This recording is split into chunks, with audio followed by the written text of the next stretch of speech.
नमस्कार दोस्तों, आज मैं आपको अगहन मास में नित्य नियम से सुनी जाने वाली धर्मराज जी की कहानी सुनाने जा रही हूँ। प्रेम से बोलिए धर्मराज जी की जय हो, अगहन मास की जय हो। एक गांव में एक बुढ़िया माई रहती थी। उनके 3 बेटे और 3 बहुएं थी। बुढ़िया माई बड़े सत्कर्म किया करती थी। दान करना, पूजा पाठ करना उनका रोज का नियम था। पर बुढ़िया माई की बहुओं को यह सब अच्छा नहीं लगता था। जब भी पूजा का प्रसाद बहुओं को खाने के लिए देती तो बहुएं कहती, बुढ़िया क्या यह ढोंग करती है, दिखावा करती है। अब धीरे धीरे बहुओं के रंग में बेटे भी रंगने लगे। अब कोई भी बेटा अपने माँ से सीधे मुंह बात नहीं करता था, क्योंकि बुढ़िया का जो पति था अभी कुछ समय पहले ही उसकी मृत्यु हो गई थी। इसलिए बुढ़िया चुप रह जाती। बहुएं सोचती, बुढ़ा तो चला गया, अब यह बुढ़िया भी चली जाती तो यह खर्चा तो छूट जाता। जब देखो तब पूजा के नाम पर खर्चा करती रहती है। कभी पंडितों को बुलाओ, कभी किसी को भोजन कराओ, कभी यहाँ पर दिया जलाओ, कभी वहाँ पर घी का दिया जलाओ। इस तरह से इसके खर्चे लगे रहते हैं। अब आपस में तीनों बहुओं का भी मन मुटाव होने लगा। फिर घर खेत का बंटवारा हो गया। 3 बेटे का हिस्सा लगा, एक बुढ़िया का हिस्सा लगा। बुढ़िया को थोड़ा कम दिया गया, क्योंकि वह अकेली प्राणी थी, उसे ज्यादा की जरूरत नहीं थी। बुढ़िया को बाहर बनी झोपड़ी मिली। बुढ़िया उसी में जाकर रहने लगी और सोचने लगी, मेरे पति ने अकेले तीनों बच्चों का पालन पोषण किया, पर जब मेरी जिम्मेदारी बेटों को उठानी थी तो मुझे अलग कर दिया। जब मेरी जिम्मेदारी मेरे बेटे बहुओं को उठानी चाहिए तो बेटे बहुएं मुझसे मुंह मोड़ लिए। हे प्रभु, मैं आपकी पूजा करती हूँ, आपसे मैंने कुछ नहीं मांगा। क्या मेरे किस्मत में यही दुख लिखा था? मेरा भरा पूरा परिवार होते हुए भी मुझे बेसहारा अनाथों की तरह छोड़ दिया गया। अब बुढ़िया की आंखों से आंसू नहीं रुक रहे थे। वह बेचारी रोए जा रही थी और भगवान से शिकायत किए जा रही थी।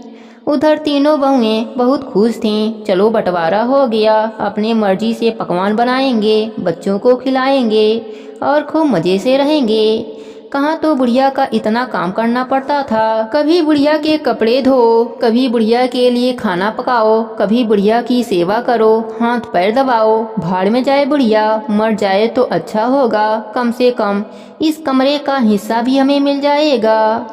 इधर बुढ़िया बेचारी धर्मराज जी का नित्य नियम करी और प्रसाद बांटने पड़ोस में गई। सभी को प्रसाद बांटकर अपने बहुओं को प्रसाद बांटने गई। बहुएं कहने लगी, हमारे में आने के लिए नाटक कर रही है। बुढ़िया के हाथ से प्रसाद लेकर नाली में फेंक दिया। बुढ़िया तो अपने झोपड़ी में चली गई। इधर धर्मराज जी के कोप से तीनों बहुएं कुतिया बन गईं। उन्हें कुतिया बनते हुए उनके बेटे देख लिए और जोर जोर से चिल्लाने लगे, अरे पापा, माँ कुतिया बन गई। उनके पति भी आए और अपने बच्चों से पूछा तो पता चला कि उनकी माँ उनकी आंखों के सामने कुतिया बन गई। धीरे धीरे यह बात पूरे गांव में फैल गई। सभी कहने लगे, भगवान ने इनको सजा दिया है, इन्होंने अपने माँ का अपमान किया था, इसलिए भगवान इनको सजा दे रहे हैं। धर्मराज जी हर कर्म की सजा देते हैं। अब तो बेटों को बड़ा ही पछतावा हुआ। वह तीनों अपने माँ के चरणों में जाकर गिर गए और रोने लगे। माँ तो अपने बच्चों को गले से लगा लिया। बुढ़िया माई को पता चला कि उनकी बहुएं कुतिया बन गई हैं। बुढ़िया माई भगवान से कहने लगी, हे प्रभु, यह क्या हो गया, आप उनको माफ कर दीजिए। तब धर्मराज जी बूढ़े ब्राह्मण के भेष में आए। बुढ़िया माई तो नियम धर्म वाली थी ही। वह हर ब्राह्मण का आदर सत्कार करती थी। उनका भी आदर सत्कार किया। फिर हाथ जोड़कर कहने लगी, हे बाबा, मेरी बहुएं कुतिया बन गई हैं, कृपया कीजिए, कोई उपाय हो तो बताइए। बेटे भी हाथ जोड़कर बाबा के आगे गिड़गिड़ाने लगे।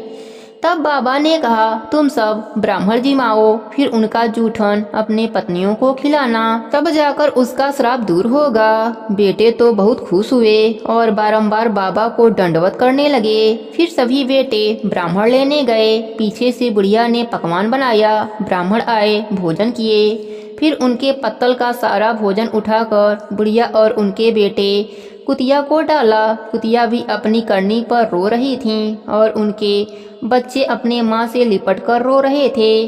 कुतिया ने भगवान से क्षमा मांगी और भोजन खाने लगी। फिर कुछ ही देर में भगवान की कृपा से वह पहले के रूप में हो गईं।